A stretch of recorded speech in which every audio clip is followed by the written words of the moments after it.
lovely people. How are you doing? My name is Jackie. This channel is Thriving Womanhood. Welcome to today's live. I'm happy to see all of you right there. Thank you so much. It has been a while before we did a video on this channel, and I'm missing all of you. It's happy to see all of you.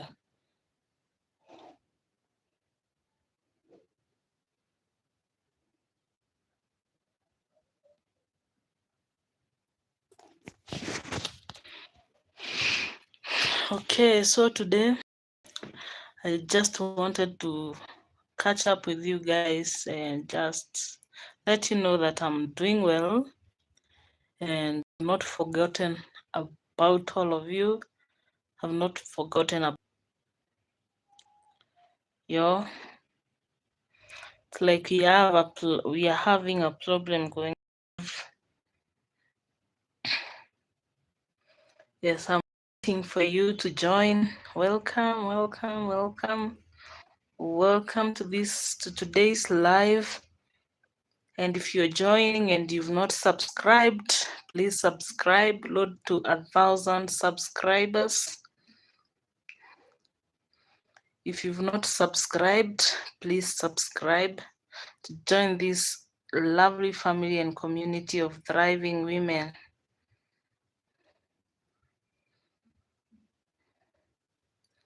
Yeah, welcome live from Nairobi, Kenya. I'm happy to see you.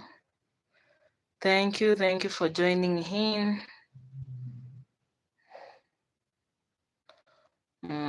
I'm waiting for someone to join so that we begin.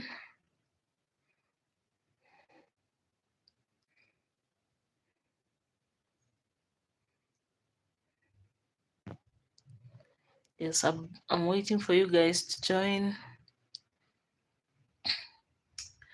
Recently, God has been teaching me a lot of things, especially on the area of womanhood and motherhood. And maybe I can share something I've been learning on motherhood.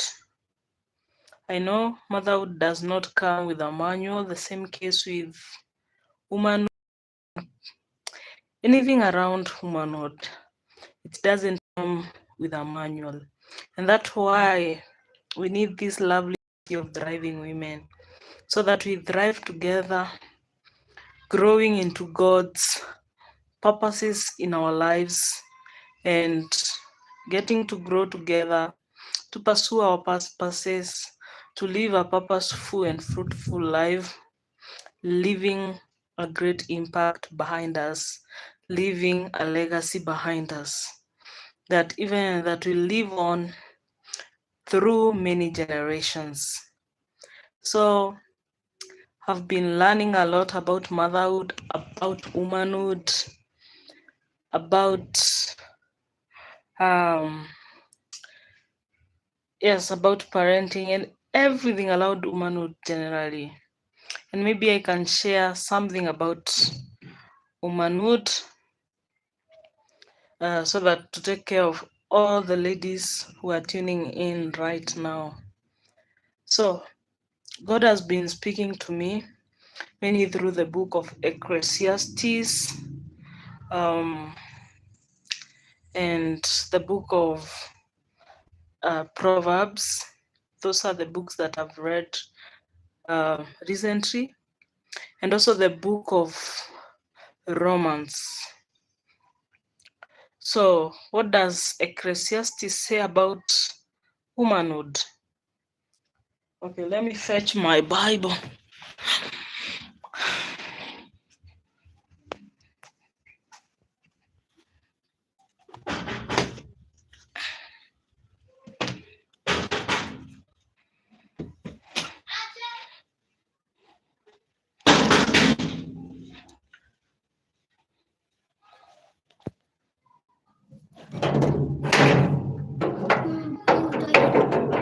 Thank you.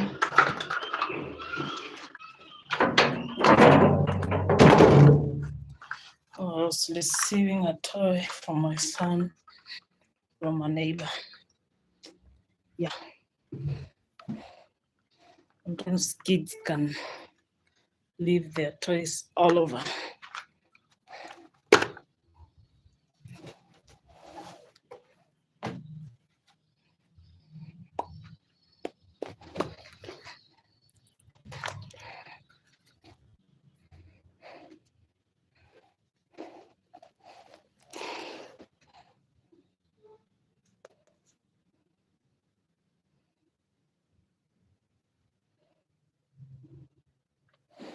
Okay, so the book of Ecclesiastes.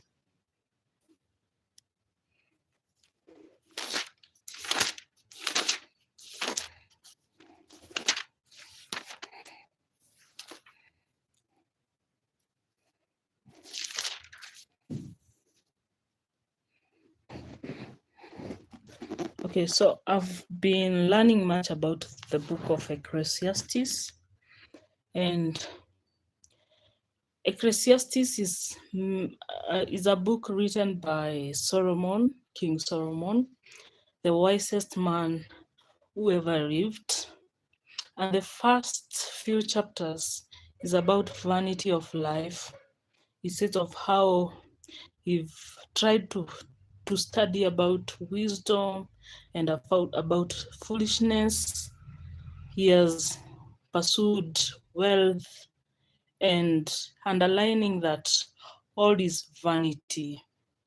Like if we put our hearts many on the things of this world, everything is vanity. In fact, we need these good things in this life, but our focus and our investment in terms of our time and money and emotionally, we do not need to invest in such things because all is vanity. He's even talking of a man working hard, and after him comes the children or people who inherit this wealth. They don't know the hustle that was put in, the hard work that was put in, and they mismanage the wealth. And in due time, it's over, and he underscores that this also is vanity.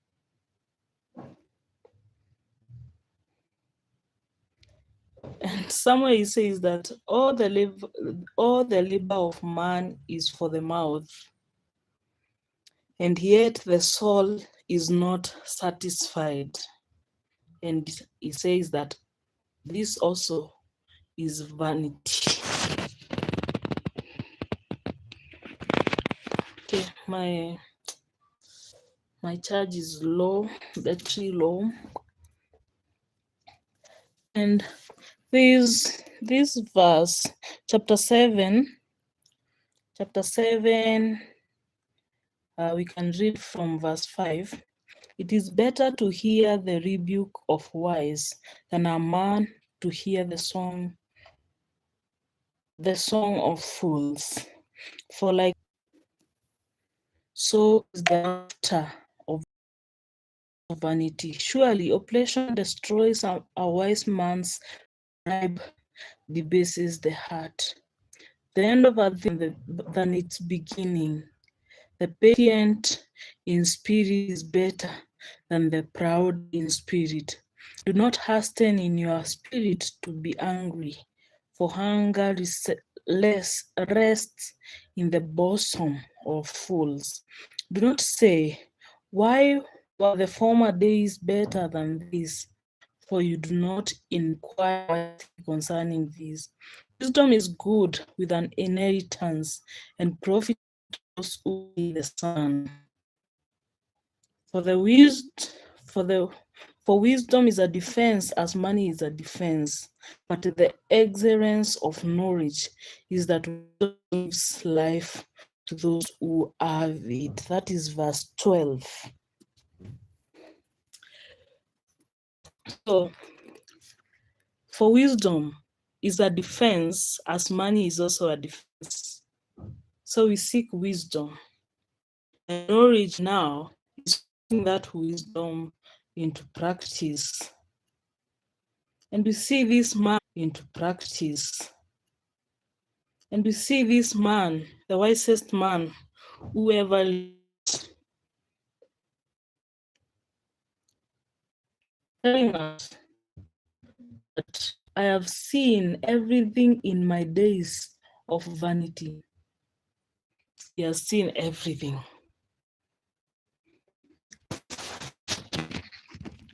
And maybe what I can say, the lessons I've learned from this book is the portrait of a true woman. Portrait of a true woman. So we see that the context of the preacher's comments about women is a description of his search to understand wisdom and folly. In Hebrew, the verb find, matzah,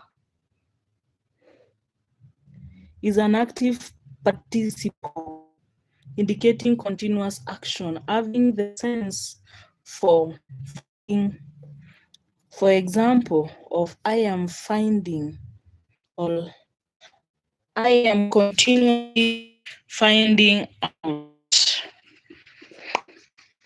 Okay?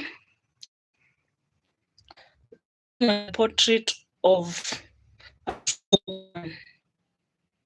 The preacher will describe what is currently learning from observation or experience, that a particular type of category of women, not women in is more greater than death. This conclusion recalls the warnings in Proverbs about the grave dangers of seduction and the attendant lust, sexual immorality, and marital infidelity. The passage also heightens the praise of the virtuous woman in the last chapter of Proverbs, particularly in the rhetorical question, who can find a virtuous woman? The preacher notes 3 characteristics of the type of a woman he apparently wishes he had avoided. And Ecclesiastes chapter 7 verse 26 says that this woman is a snare, which means she's like a net spread over a pit set for capturing prey.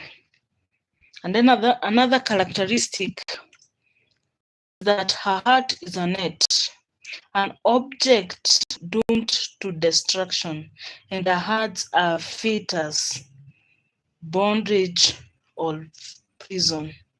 Each metaphor contributes to the stereotype of a woman with whom a man has become entangled so that he cannot get free from her manipulative control. Nevertheless, he implicitly advises escape, go away in haste, or deliver oneself by living to please God instead of being a sinner who is trapped. The preacher has met so many people who cannot be described as true that he can think of only one man who was a real godly man, but not one woman who was a real godly woman. The sense of the Hebrew wording in verse 28 is a true man and a true woman. God made man upright. But rare are the men and women who are not so engulfed by the prosperity, by the propensity to sin that they can truly reflect God's righteous character. Okay.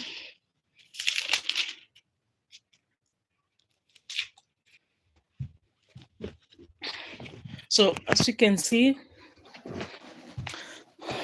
we can say that the marks of a true woman is that they are not a trap to people.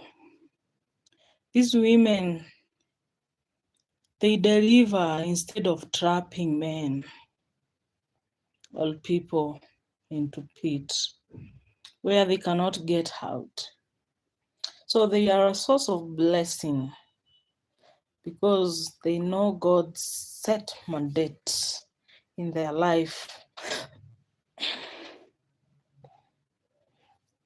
I hope our battery will help. Oh my God. Okay, so we can pause there and we will continue with the marks of a true woman in our next live, simply because my battery is dying.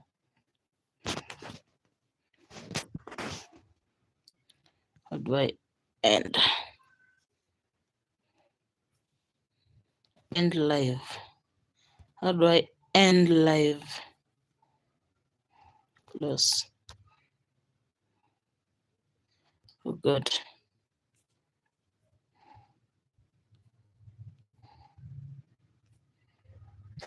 Okay, here.